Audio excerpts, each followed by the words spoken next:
Welcome back to another fun and exciting Q&A episode of Space Nuts. 15 seconds. Guidance is internal. 10, 9. Ignition sequence start. Space Nuts. 5, 4, 3, 2. 1, 2, 3, 4, 5, 5, 4, 3, 2, 1. Space Nuts. Astronauts report it feels good.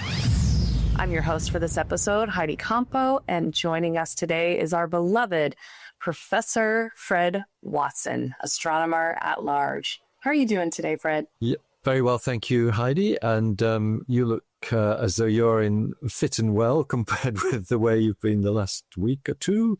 I hope you're feeling better, but all good here at this end. Yeah, slowly but surely. I got a little bit of a little upper respiratory, just a cough, a little bit of a fever, but I always just say I know this isn't like a health and fitness podcast, but it's so important to take care of your body. Eat your vitamins. If you're from my generation, you can say eat your Wheaties. Yeah. I don't know. They still make those, don't they? I don't know.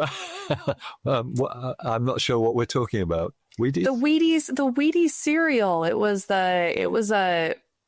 the breakfast of champions, and they would always put a big sports superstar on the Wheaties cereal box. All right, okay. And so in the 90s and the early 2000s, people would always say, eat your Wheaties. Yeah, of course. Is the thing of saying, like, that's what you do to be healthier.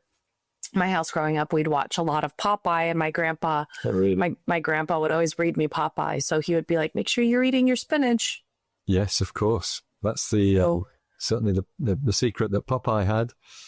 Yeah, eat your Wheaties, eat your spinach, take your vitamins, whatever you got to do to keep yourself healthy. All right. Well, let's just jump right into our questions from our listeners. So in these Q&A episodes, if you are new here, we do an episode where Fred tells us all about everything exciting happening in space. And then we follow it up with a Q&A episode where you, the listener, ask us your questions and Fred answers them. And sometimes I'll chime in, and when Andrew's back, he'll be chiming in with his wonderful dad jokes. I have not been doing good with the dad jokes. I'm sorry. It's a relief, actually. It's great not to have the dad jokes. All right. Well, our first question today is a written question, and it's a bit longer. And this question is from Sam. And Sam says, thank you for your podcasts. Thank you for inviting listener questions and for your helpful answers. It supports making learning a lifelong adventure. There's been a lot of discussion about increasing opportunities to 3D map the universe with our various new telescopes coming online. I am struggling with trying to understand, visualize what is being attempted to be portrayed in the variety of efforts at 3D mapping of the universe, or large subsets thereof.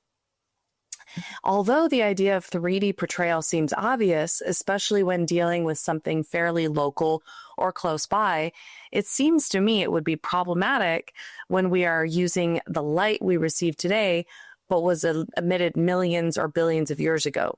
Do the 3D maps show the locations of the galaxies and other structures in the positions they were at when the light we are now using was actually emitted? Or are the galaxy locations manipulated to fast forward them where they would be estimated to be currently?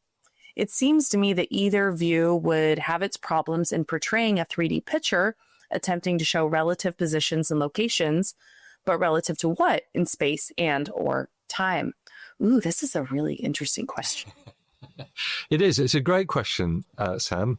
And the answer is that when particularly when we're looking at great distances, at galaxies that are millions of billions of years ago, of light years away, we think in terms of look back times. So we're looking back in time because that's the only thing we can measure. We measure something called the redshift, which is a number that relates to how basically it relates to the size of the universe when the light was emitted. So we measure the redshift, and that tells us how far back in time we're looking for our depictions of these objects. And that's all we have. It's nearly all we have. there is one other thing I'll tell you about in a minute. But the bottom line is that when we build these maps, basically we're putting in look-back times rather than distances. We think of them as distances, but they're look-back times. And so, yes, we are depicting where that galaxy was when the light received, when the light left it, basically. So it's the galaxy positions are not manipulated in any way. It's directly read from the look-back time. The one caveat to that I've mentioned is that galaxies, as well as the flow of what we call the Hubble flow, the fact that the universe is expanding. I hear a little rooster in the background. Yeah, he's just seen somebody he knows. That's our dog, believe it or not the rooster. Forgive me if I just go and check that it's what I think it is. Sorry, I'll be back in a second. We can cut this out. Okay, so let me pick up where I was talking about. The caveat, the thing that distinguishes the position of a galaxy from where we think of it in terms of its look-back time, is that we can, for some galaxies, particularly relatively nearby ones, out to perhaps just a billion light years or so, maybe a little bit longer than that, a bit further than that.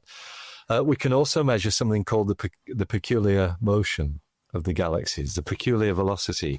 And what this is the velocity a galaxy has that is a result of local gravitational forces. So if you've got a big cluster of galaxies, they'll be moving around a sort of center of mass. They'll have what we call a peculiar motion, which is distinct from their motion because of the expansion of the universe. I'm not sure whether I'm making this clear. But the way we describe it usually is if you think of a river flowing and you imagine boats on that river, they have their own motion across the water, but they're also being carried along by the motion of the river itself. And that's an analog with what's happening with the galaxies. They've got their own individual motions as well as what we call the Hubble flow, the fact that they're moving because of the expansion of the universe. And you could, in principle, take those peculiar velocities and say, well, if you think about where they are now, those galaxies, their positions will have changed. But in terms of the change compared with the distance that we're looking at, the changes are negligible. That, over the time scales that we are talking about, even though it's billions of years, when you're talking about things billions of light years away, and you're talking about, maybe a few, it's more than millions of kilometers, but it's so small compared with the size of the universe that you would never know the difference. So basically, we just take what we get from our measurement of distance and plot the maps that way. A long answer to a fairly long question, Sam. I hope that explains what's going on there. Well, that was a really fun question. Thank you for answering it. Let's take a little break from the show because I want to tell you about our sponsor, Incogni. This is a fabulous tool that you can sign up for and get someone else to clean up all your personal information that's probably been hacked and sold again on the dark web. And now you're getting spam emails, spam calls, robocalls. You're just getting hammered by all these people. Some of them genuine, of course. Some of them are scammers, but you don't know which is which most of the time. So how do you deal with that? Incogni. It's a personal data removal service that helps you gain control of your privacy by automatically requesting data brokers delete your personal information. It handles the legal process for you. If you try to do this by yourself, it could take years. They provide updates on the progress, and it supports global privacy laws. They know what they're doing. It's fast, it's hands-free. It's a very effective way to clean up your act without having to do much at all. And if you'd like to get hold of Incogni to clean up your internet presence and stop getting absolutely spammed to oblivion, use the Space Nuts link to get 60% off your subscription. That's incogni.com/spacenuts. Don't forget to use the code word spacenuts at the checkout. Incogni, Incogni, incogni.com/spacenuts. Now back to the show. Roger, you're loud and clear here also. Space Nuts. Our next question is from Mark, and this is going to be a audio question. Mark from Quebec. So we're going to cue that up and play that for you guys right now. So Fred and I are going to get that ready. We'll listen to it and we'll play it for you as well. We're going to play that question for you right now. Hello, Space Nuts. My name is Mark. I'm recording from Sherbrooke in the beautiful province of Quebec. Now I have a question about the speed of light. So when we talk about the speed of light, we assume it's the speed of light in the vacuum of space, right? I've heard that the speed of light can slow down by something around like 40% when it's traveling through matter like water or diamonds. Now, if an astronaut in space would shine a laser beam through a diamond held at the top of his fingertips, let's say, the light would travel through the diamond at a reduced speed, right? But once the light exits the diamond and is back in the vacuum of space, would it continue traveling at the reduced speed, or would it resume its initial speed? And if it did resume its initial speed, where would it get the energy to accelerate again?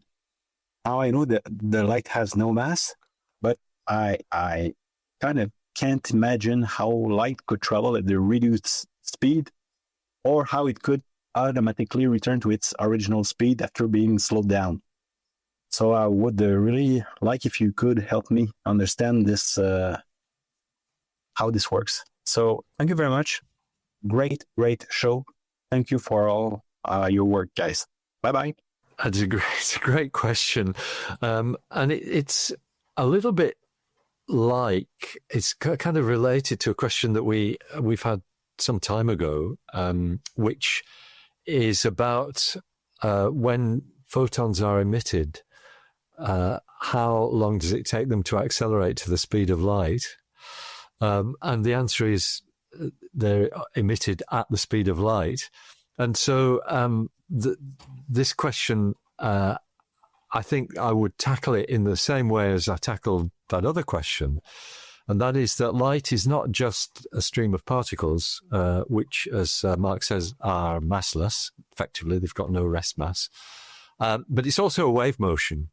And that's perhaps the easier way to understand what's going on here. You've got these waves, which encounter a surface, perhaps a diamond or a water surface, and indeed they do slow down. The propagation of the wave slows down. But then when they leave that surface, when they leave that material on the other side, they go back to the same speed. And that's much easier to understand from the point of view of wave motion than it is from the idea of streams of particles. Because the same thing happens in water waves. If you have water waves that are propagating on a surface and they come to a shallow region, their velocity will change. And then if they come to a deeper region, they go back to where they were before. So the speed of light in a vacuum is one of these strange things. It's immutable. It does not change. It's always 300,000 kilometers per second. I think we discussed this in the last Q&A session. We talked at length about it. So quite counterintuitive. And I can understand why your question arises, Mark, but think of it as waves and it's much easier to understand what's going on. Excellent, Fred. Thank you. Our next question is from Rennie Traub from Sunny Hills, California. And Rennie has a short and sweet question, and it is, how great is the heliosphere around our solar system, and do all or most solar systems have one? Yeah, great questions, Rennie. One of our regular questioners. They're always good questions from Rennie. This is a good one too. It's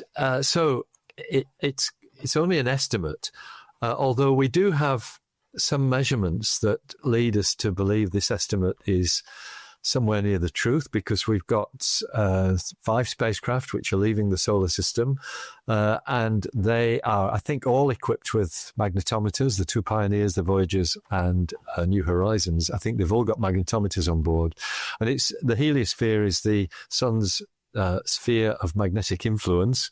And so those magnetometers can basically give you an idea of what what the dimensions of the heliosphere are, and it's in the region of it's basically measured in astronomical units. An astronomical unit is the distance between the Earth and the Sun.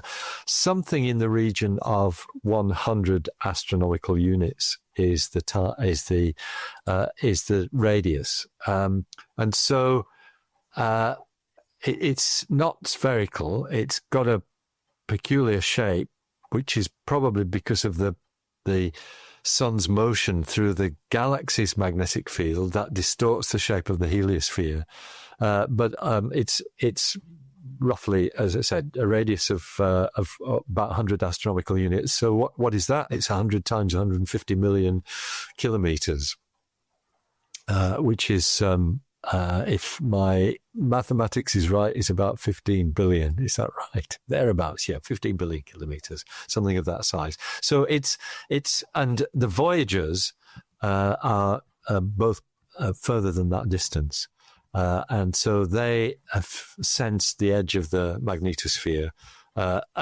We keep seeing headlines, they're leaving the solar system. Well, that's not really quite the case, because the solar system encompasses the Oort cloud, which is a lot further out, but they are probably leaving the heliosphere, the region of the sun's magnetic influence.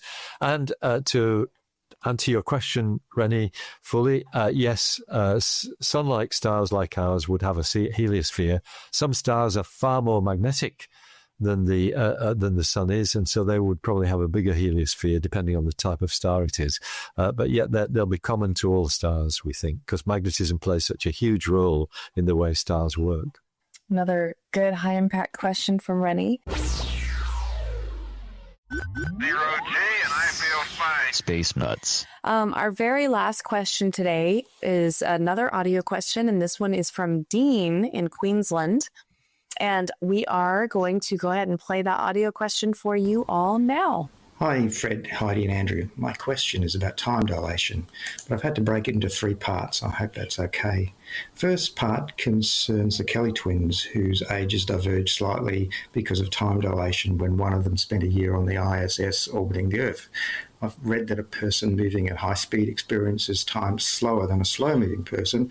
However, speed is relative. If 2 people in space were moving away from each other at a constant rate, then each one would perceive the other to be the one doing the moving. In that case, what determines which one would have the slower time? This question makes me wonder whether it's acceleration that causes the time dilation rather than just speed. This could explain the Kelly twins' age difference, as the ISS orbital motion is a form of acceleration. Plus, there was also a linear acceleration to get into orbit in the first place. Part 2 is about the idea that an object in a high gravity field experiences time slower than an object in low gravity. If this is correct, is it independent from speed-induced time dilation? And could these 2 effects add together if an object is moving very fast and it's within a high gravity field? Part 3 is about descriptions of time spans in the early universe. Certain events are described as happening within a specific number of years of the Big Bang. However, if time runs slower in a high gravity field, then it must have generally run slower when all the baryonic matter in the early universe was densely packed in a smaller space-time. And if that is true, then the period of 100,000 years from the Big Bang would not be equivalent to a period of 100,000 years here on Earth. Is that correct? I probably have a lot of this wrong. Can you explain it for me? Thanks again for the podcast. Dean, you don't have a lot of it wrong. I think you've got a lot of it right. The first and second parts of your question, I think, really merge into one, because I think difference in ages with the Kelly twins, I think it was the gravitational time dilation that was being taken into account rather than the velocity time dilation. I'm not sure about that. But both of those effects, you're quite right that accelerations also play a role in this too. Certain for the velocity time dilation, it's what allows the twins paradox to work, because you've got accelerations at the beginning and end of the one twin's voyage to the nearest star and back again. But yes, the gravitational and velocity time dilations, they're both caused by relativity. The two different relativity theories, special relativity in 1905 talked about velocities. And when you get velocities going near the speed of light, all kinds of weird things happen, including the phenomenon of time dilation. A stationary observer will see somebody else's clocks moving slower as they whiz by at nearly the speed of light. And then in 1915, the general theory of relativity, which was about the way gravitation works. And it turns out that gravity does the same thing. Gravitational time dilation. If you're in a gravitational field, your clocks are running slower than if you're outside it. And the closer you are, for example, to the Earth, the slower your clocks will run compared with somebody who is in orbit. I think that was the issue with the Kelly twins. It's microseconds. It's tiny amounts of time when you consider the distance between the Earth's surface and the height of the International Space Station at 400 kilometers. It's a very small difference, but it is measurable. In fact, I think it is even measurable with aircraft. If you fly an atomic clock on board an aircraft, I think from a ground-based observer, it looks as though it's going faster than what we measure time here on Earth. So that's basically sorting out those issues. Your third part of the question, it's certainly true that when we look back at phenomena that are sort of time tagged, if I can put it that way, in the early universe, we do see time dilation. And I'm thinking particularly of supernova explosions, where a star explodes, its brilliance goes up and then decays slowly afterwards. It turns out that you see the decay time changing from our perspective on the gravitational, on 13.8 or however many billion years later when we observe these phenomena. So the same will be true of the early universe, and I think that's taken into account with people's calculations about this. I think time dilation falls directly within the province of cosmologists who understand it obviously a lot better than I do. But yeah, that's the bottom line. Yeah, and the time dilation is always, it's always so hard to wrap your head around, but you do a great job of explaining it to us. I just try and put it into terms that I can understand myself, which is not always the cleverest way to do it, but that's all right. Well, that wraps up all of our questions for today. Fred, thank you so much for always being available to help us out with all of our questions. And to you, the listeners, please keep sending in your awesome, well thought out questions. You guys are really so smart. Every time I read your questions, I'm like, how are you guys even thinking of this stuff? You guys are brilliant. So keep sending in your questions. You only have, like I said, a few more weeks with me before Andrew's back. And so take advantage of that. And I guess without further ado, Fred, do you want to sign us off? Do you have anything else you want to say? No, just keep the questions coming, exactly as you've said, Heidi. And thanks again to all of our great listeners who sent in questions. Thanks to you, Heidi, for keeping the show going. And we'll see you next time. Space Nuts. You've been listening to the Space Nuts podcast. Mission complete, Houston. Available at Apple Podcasts, Spotify, iHeartRadio, or your favorite podcast player. You can also stream on demand at Bytes.com. This has been another quality podcast production from Bytes.com.